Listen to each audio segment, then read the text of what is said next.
Hi ಎಲ್ಲರಿಗೂ ನಮಸ್ಕಾರ. ಬನ್ನಿ ಪ್ರೇಮ ಕಾವ್ಯ ಸೀರಿಯಲ್ ಏನಾಗ್ತಾ ಇದೆ ಅಂತ ನೋಡಿಕೊಂಡು ಬರೋಣ. ಈ ಕಡೆ ರಾಣಿ ಅಳ್ತಾ ಇರಬೇಕಾದ್ರೆ ಅಲ್ಲಿಗೆ ಪ್ರೇಮ ಕೂಡ ಬರ್ತಾಳೆ.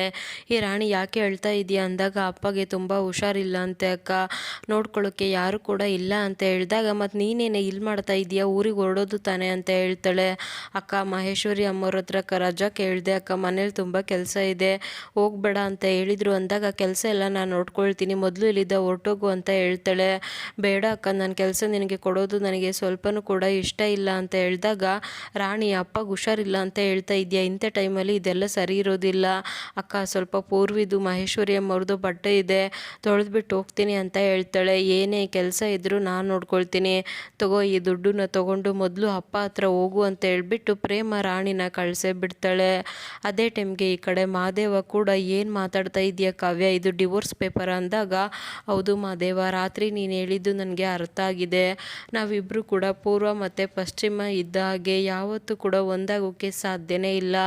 ಪೇರೆಂಟ್ಸ್ಗೋಸ್ಕರ ಅವ್ರ ಮಾತನ್ನ ಉಳಿಸ್ಕೋಬೇಕು ಅಂತ ನಾವಿಬ್ಬರು ಈ ಮದುವೆನ ಮಾಡ್ಕೊಂಡ್ವಿ, ಆದರೆ ನಾವಿಬ್ಬರು ಚೆನ್ನಾಗಿರಬೇಕು ಅಂದರೆ ಡಿವೋರ್ಸ್ ತೊಗೊಳ್ಳೋದೇ ಸರಿ ಅಂತ ನೀನು ಹೇಳಿದೆ, ಅದಕ್ಕೆ ನನ್ನ ಒಪ್ಪಿಗೆನೂ ಕೂಡ ಇದೆ ಮಾದೇವ, ಈ ಪೇಪರ್ಗೆ ಒಂದು ಸೈನ್ ಮಾಡಿಬಿಡು ಅಂತ ಹೇಳಿದಾಗ ಇಲ್ಲ ಇಲ್ಲ ನಾನೇನೋ ಎಣ್ಣೆ ಕುಡ್ದಿದ್ನಲ್ಲ ಹಾಗಾಗಿ ಮಾತಾಡಿರ್ತೀನಿ ಅಷ್ಟೇ ಅಂತ ಹೇಳ್ತಾನೆ.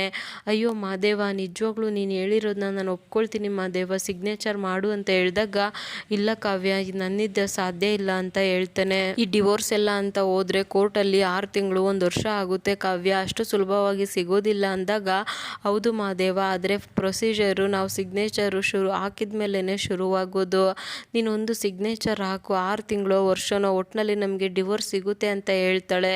ಅದನ್ನು ಕೇಳಿಸ್ಕೊಂಡು ಮಾದೇವಗಂತೂ ಏನು ಮಾಡಬೇಕು ಅಂತಲೇ ಗೊತ್ತಾಗ್ದೇ ಪೇಪರ್ನೆಲ್ಲ ಹರಿದಾಕ್ಬಿಟ್ಟು ಕಾವ್ಯ ಮೇಲೆ ಬಿಸಾಕ್ಬಿಡ್ತಾನೆ.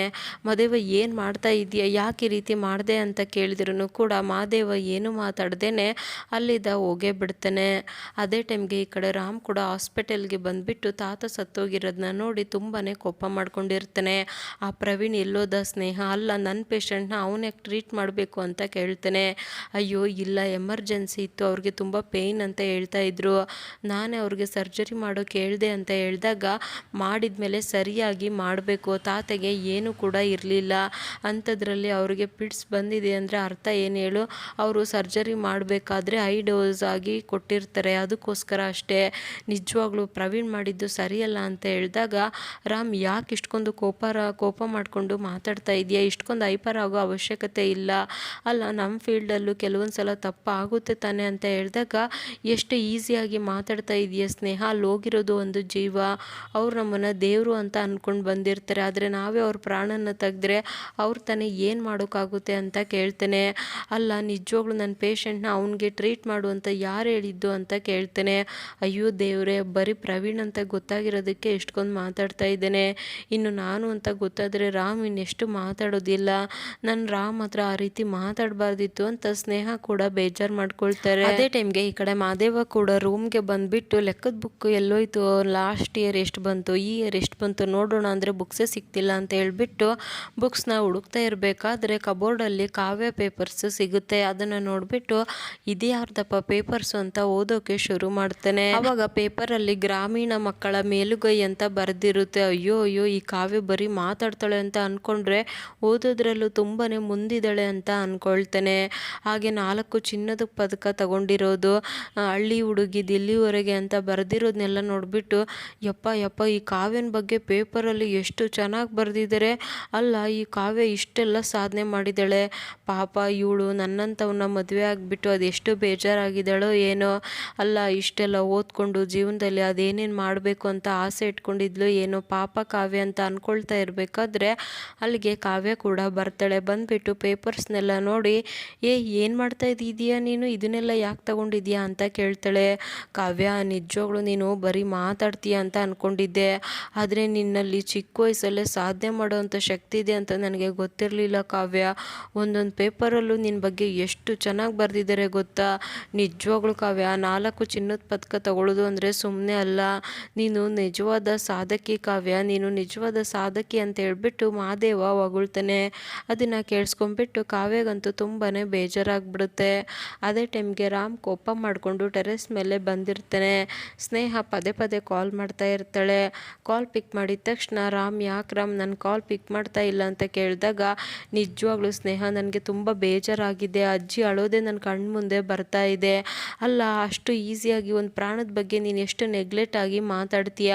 ನಿಜವಾಗ್ಲೂ ನಿನ್ನಿಂದ ಇದನ್ನು ನಾನು ಎಕ್ಸ್ಪೆಕ್ಟ್ ಮಾಡಿರಲಿಲ್ಲ ಅಂತ ಹೇಳಿದಾಗ, ಸಾರಿ ರಾಮ್, ನಾನು ಆ ರೀತಿ ಮಾತಾಡಬಾರ್ದಿತ್ತು. ಏನೋ ಎಮರ್ಜೆನ್ಸಿ ಇತ್ತು ಅಂತ ನಾನು ಪ್ರವೀಣ್ಗೆ ಸರ್ಜರಿ ಮಾಡು ಕೇಳಿದೆ ಅಂತ ಹೇಳಿದಾಗ, ನೋಡು ಸ್ನೇಹ, ನಾನು ಈ ಸಲ ಮಾತ್ರ ಸುಮ್ಮನೆ ಇದ್ದೀನಿ. ನೆಕ್ಸ್ಟ್ ಟೈಮ್ ಏನಾದರೂ ನನ್ನ ಪೇಷಂಟ್ನ ಟಚ್ ಮಾಡಿದ್ರೆ ನಾನು ಯಾವುದೇ ಕಾರಣಕ್ಕೂ ಸುಮ್ಮನೆ ಇರೋದಿಲ್ಲ. ನಾನು ಆ್ಯಕ್ಚುಲಿ ರಜಾ ಹಾಕಲೇಬಾರ್ದಿತ್ತು. ಏನೋ ನೀನಿದೆಯಾ ನೋಡ್ಕೊಳ್ತೀಯ ಅಂತ ಹೋದೆ. ನೀನೇ ಇಂಥ ಎಡವಟ್ಟು ಮಾಡ್ತೀಯ ಅಂತ ನಾನು ಅಂದ್ಕೊಂಡಿರಲಿಲ್ಲ ಅಂತ ಹೇಳ್ಬಿಟ್ಟು ರಾಮ್ ಕಾಲ್ನ ಕಟ್ ಮಾಡ್ತಾನೆ. ನೋಡಿದರೆ ಪ್ರೇಮ ಅಲ್ಲಿ ಬಟ್ಟೆನ ತೊಳಿತಾ ಇರ್ತಾಳೆ. ಇದು ಪೂರ್ವಿ ಬಟ್ಟೆ ತಾನೇ, ಇವಳ್ಯಾಕೆ ತೊಳಿತಾ ಇದ್ದಾಳೆ ಅಂತ ಅಂದ್ಕೊಳ್ತಾ ಇರಬೇಕಾದ್ರೆ ಅಲ್ಲಿಗೆ ಕಾವ್ಯ ಕೂಡ ಬರ್ತಾಳೆ. ಅಕ್ಕ ಏನೇ ಮಾಡ್ತಾ ಇದೆಯಾ, ನೀನು ಯಾಕೆ ಬಟ್ಟೆ ತೊಳಿತಾ ಇದೆಯಾ ಅಂದಾಗ, ಅಯ್ಯೋ ಆ ರೀತಿ ಏನಿಲ್ಲ ಕಣೆ, ಪಾಪ ರಾಣಿ ಅಪ್ಪಗೆ ಹುಷಾರಿಲ್ಲ ಅಂತೆ, ಅದಕ್ಕೆ ಅವಳು ಮನೆ ಕಳಿಸ್ದೆ. ಅವಳದು ಒಂದು ಸ್ವಲ್ಪ ಕೆಲಸ ಇತ್ತು ಅಲ್ವಾ, ಅದಕ್ಕೆ ಎಲ್ಲ ಮಾಡ್ತಾ ಇದ್ದೆ ಅಂದಾಗ, ಅದಕ್ಕೆ ನೀನು ಯಾಕೆ ಅವ್ರ ಬಟ್ಟೆ ತೊಳಿಬೇಕು ಅಂತ ಕೇಳ್ತಾಳೆ.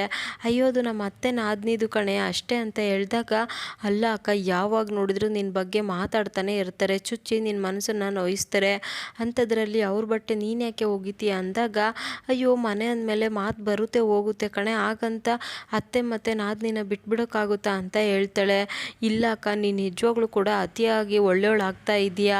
ಒಳ್ಳೆಯವ್ರಿಗೆ ಒಳ್ಳೇದನ್ನೇ ಬಯಸು, ನಾನು ಬೇಡ ಅನ್ನೋದಿಲ್ಲ, ಆದರೆ ಕೆಟ್ಟವ್ರಿಗೆ ಯಾಕೆ ಒಳ್ಳೇದು ಬಯಸೋಕ್ಕೆ ಹೋಗ್ತಾ ಇದೆಯಾ.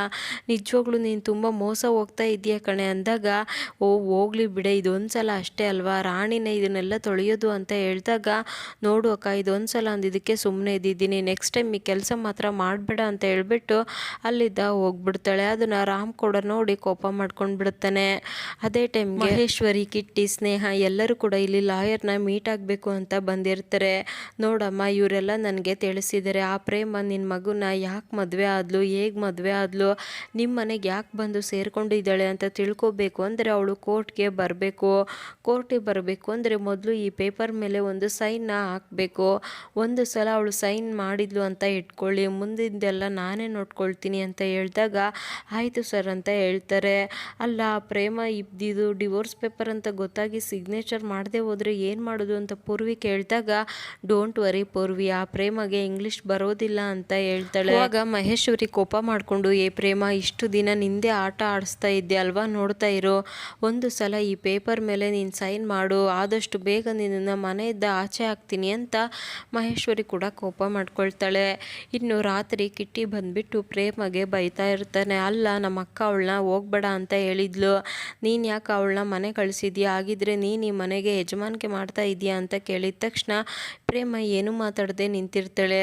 ಅಯ್ಯೋ ಕಿಟ್ಟಿ, ಪ್ರೇಮಗೆ ಯಾಕೋ ಬೈತಾ ಇದೆಯಾ, ಪಾಪ ರಾಣಿ ಅಪ್ಪಗೆ ಹುಷಾರಿಲ್ಲ ಅಂತ ಕಳಿಸಿದಾಳೆ, ಅವಳ ಜಾಗದಲ್ಲಿ ನಾನಿದ್ದಿದ್ರು ಕೂಡ ಅದೇ ಕೆಲಸ ಮಾಡ್ತಾ ಇದ್ದೆ ಅಂತ ಹೇಳಿದಾಗ, ಇದೇನಪ್ಪ ನಮ್ಮತ್ತೆ ನನ್ನ ಪರವಾಗಿ ಮಾತಾಡ್ತಾ ಇದ್ದಾರೆ ಅಂತ ಅಂದ್ಕೊಳ್ತಾಳೆ.